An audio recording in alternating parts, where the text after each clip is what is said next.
புதினா மல்லி, கருவேப்பிலை தொக்கு, இஞ்சி ஊறுகாய், தக்காளி தொக்கு, பிரண்டை தொக்கு, நெத்திலி தொக்கு, பூண்டு ஊறுகாய், இட்லி பொடி எல்லாமே ருசிக்க ட்ரை ஃபிஷ் பவுல் 9786551109.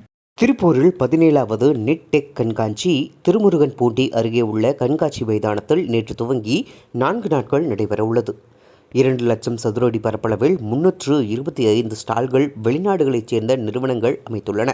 கண்காட்சி துவக்க விழாவிற்கு நிட்டெக் தலைவர் ராயப்பன் தலைமை வகித்தார். பிஓ தலைவர் சக்திவேல் கண்காட்சியை திறந்து வைத்தார். கண்காட்சி மலரை டாஸ்மா தலைவர் வெளியிட தொழிலமைப்பு நிர்வாகிகள் பெற்றுக் கொண்டனர். முன்னதாக கண்காட்சி அரங்கை பார்வையிட்டனர். நிட்டெக் இயக்குனர் ராதாகிருஷ்ணன் தொழில்துறையினர்களுக்கு நினைவு பரிசு வழங்கினார். இணை நிர்வாக இயக்குனர் சிவி சக்கரவர்த்தி இறுதியில் நன்றி கூறினார்.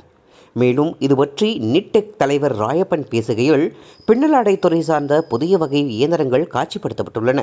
ஊசி முதல் பேக்கிங் வரை நவீன இயந்திரங்கள் கண்காட்சியில் உள்ளன. நிட்டிங் பிரிவில் மட்டும் 18 வகையான நிறுவனங்கள் புதிய இயந்திரங்களை வைத்துள்ளன. டையிங் இயந்திரங்களில் ஜெர்மன் நாட்டைச் சேர்ந்த நிறுவனம் உப்பில்லா சாயமிடும் புதிய இயந்திரத்தை அறிமுகம் செய்துள்ளது. கழிவுகளை 2% குறைக்கும் கட்டிங் இயந்திரங்கள், நவீன பிரிண்டிங் இயந்திரங்கள், செயற்கை நூலினை ஆடை உற்பத்திக்கான இயந்திரங்கள் கண்காட்சியில் அணிவகுத்துள்ளன.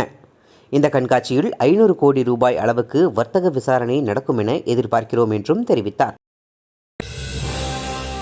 உள்ளது உள்ளபடி, உண்மையின் குரலாய், நிகழ்வுகளின் ஒளியாய், டிஜிட்டல் வாய்ஸ் தமிழ்.